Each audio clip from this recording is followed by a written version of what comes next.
If you think that being sanctioned by the mighty US could bring a country to its knees, then come with me to Cuba and think again. Over 60 years since the embargo, Cuba is still thriving, cigars are still burning, classic cars are still cruising the streets, and the healthcare system is outstanding. Let's explore a country where even sanctions can't stop its creativity and spirit of independence. The country with the longest embargo in history. The U.S. embargo on Cuba began in 1962 under President John F. Kennedy and has continued to this day, becoming one of the longest-lasting economic sanctions in history. The cause was the Cuban Revolution of 1959, when Fidel Castro overthrew the pro-American government of Fulgencio Batista and established a communist government. This made Washington concerned about the spread of communism in the Western Hemisphere, especially in the context of the Cold War with the Soviet Union. Another important reason was the Cuban government's nationalization of a series of U.S. businesses, including sugar plantations, oil refineries, and banks, without adequate compensation. This caused great damage to U.S. economic interests, leading Washington to break off diplomatic relations and impose a trade embargo in 1962.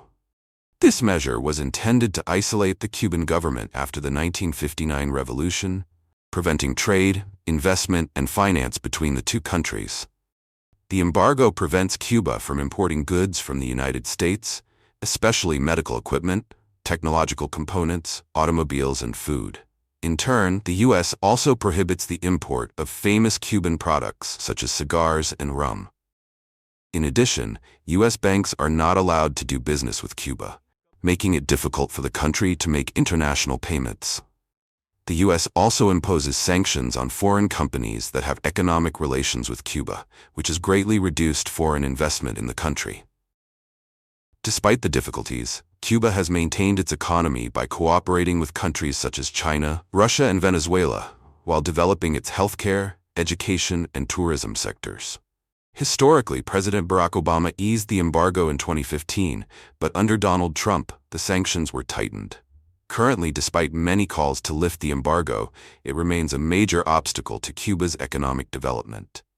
Vintage cars fill the streets. After the Cuban Revolution in 1959, the U.S. embargo made it impossible to import new cars, forcing people to preserve, repair, and innovate to maintain classic American cars.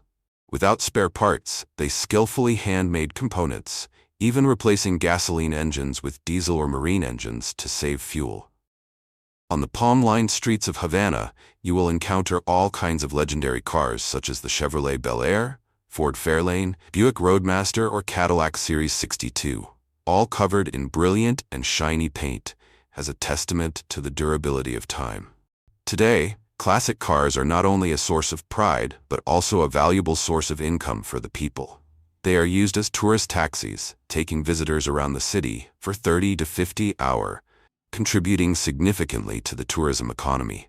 In addition, the image of colorful cars rolling on the ancient streets has become a cultural symbol, appearing on postcards, travel magazines, and movies about Cuba. Although the world is changing with electric cars and modern technology, classic cars still hold a special position in Cuba, where Chevrolets, Fords, and Cadillacs are still running smoothly after more than half a century. Although the car market is gradually opening up, the price of new cars is still too high compared to the monthly income of only $50–70 USD of the people, making classic cars still the main means of transportation in Cuba. Electric cars and Chinese cars are starting to appear, but are not popular. The Cuban government also has a policy of preserving classic cars, helping them continue to exist as a part of history and tourism. World-class cigars. With a history of over 500 years, Cuban cigars have established themselves as the world's finest, thanks to their superior quality and unique flavor.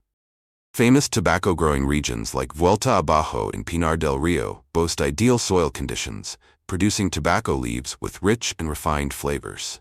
What makes Cuban cigars special is that the entire production process is done by hand, from harvesting and aging the leaves to rolling and storing, ensuring that each cigar meets the highest standards. Legendary brands such as Cohiba, Montecristo, Partagas, and Romeo y Julieta are highly sought after by cigar aficionados worldwide. Despite being banned from import into the U.S. since 1962 due to the trade embargo, Cuban cigars have retained their allure, becoming a prized black market commodity in many countries. A premium box of Cohiba Behique cigars can range from $500 to over $5,000, depending on size and edition. Rare cigars, especially those produced in limited quantities or crafted with special techniques, can sell for tens of thousands of dollars. At prestigious cigar auctions like the Festival del Habano in Havana, exclusive cigar boxes have reached record prices. For instance, in 2020, a special Cohiba cigar box was successfully auctioned for over $2.4 million, with all proceeds going to charity. The cigar industry is one of Cuba's most significant sources of foreign revenue, generating hundreds of millions of dollars annually. According to Habanos S.A., Cuban cigar sales reached approximately $545 million in 2022, demonstrating strong growth despite the U.S. embargo. The industry not only supports hundreds of thousands of jobs in tobacco cultivation, processing, and production, but also contributes to the country's tourism sector. Each year, thousands of visitors travel to Cuba to tour cigar factories, attend related festivals, and experience the art of cigar smoking the Cuban way. More than just a commercial product, Cuban cigars are a vital part of the nation's cultural identity and a symbol of its national pride. The rationing system. Cuba is one of the few countries in the world that still maintains a rationing system to distribute food and essential goods. This system was introduced in 1962, after the U.S. imposed an embargo and Cuba shifted to a centrally planned economy. The purpose of rationing is to ensure a minimum level of food security, especially for low-income individuals. Cuban citizens receive a ration book, Libreta de Abastecimiento, every month, allowing them to buy rice, sugar, cooking oil, eggs, bread, coffee, chicken, soap at low prices in state-run stores, bodega. However, the allocated quantities are very limited. For example, only 3 kilograms of rice per person per month, 5 eggs, and 1 roll of toilet paper per month. This supply only lasts for about 10 to 15 days, forcing people to purchase additional food at higher prices in private markets. Although the rationing system helps control prices and support the poor, it also has several drawbacks. The goods provided are often of low quality and lack variety, leading to the rise of the black market, where people trade ration books or buy illicit food. Cuba's rationing system is a legacy from the Cold War era, ensuring social stability while also creating economic inefficiencies.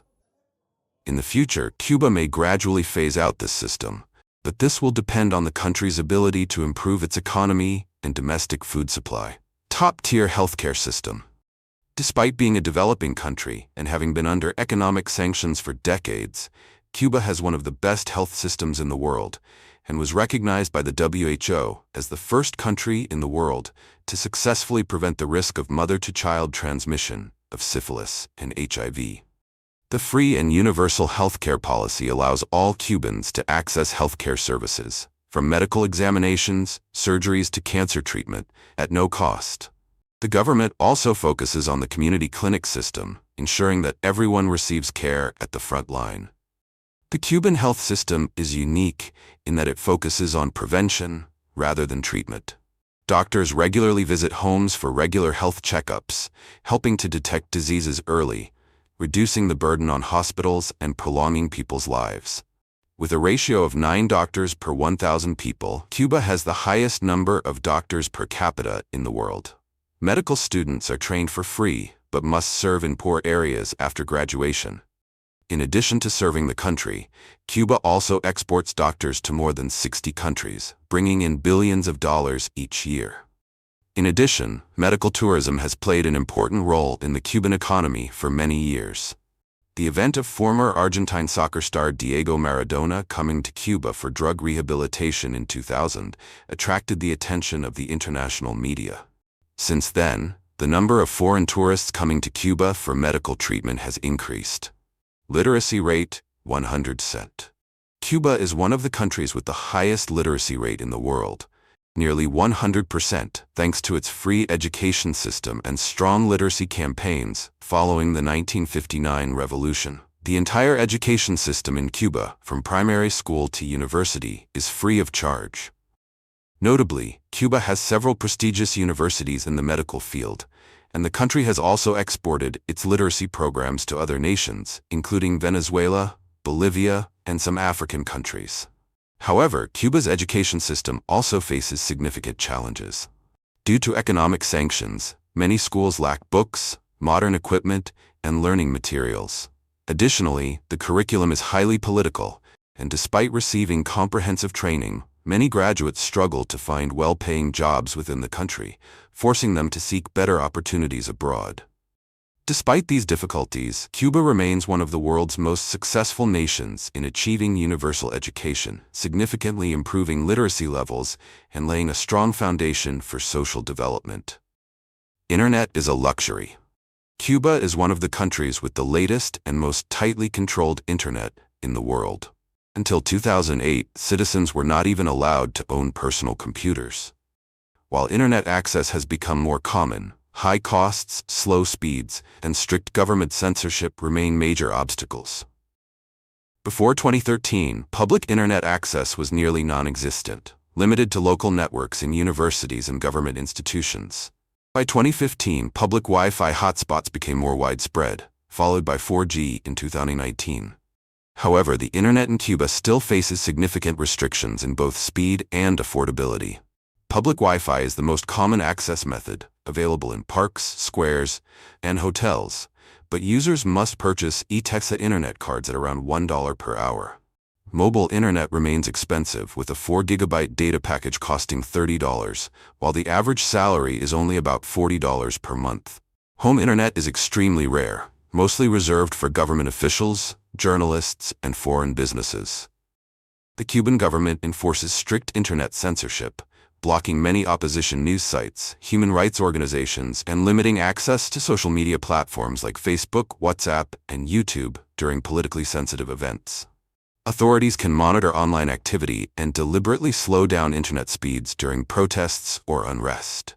Due to these limitations, Cubans have developed an innovative solution called Paquete Semanal, the weekly package, a USB or external hard drive containing over 1 terabyte of content, movies, music, TV shows, apps, that is updated weekly and sold at low prices.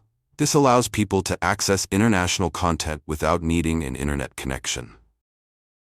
Cuba's story is one of endurance and innovation, balancing a rich cultural heritage with a drive for progress, despite long-standing restrictions. Whether it's the timeless beauty of classic cars or the unmatched craftsmanship behind its cigars, Cuba remains a testament to the power of resilience. Let us know in the comments what you find most fascinating about this island nation.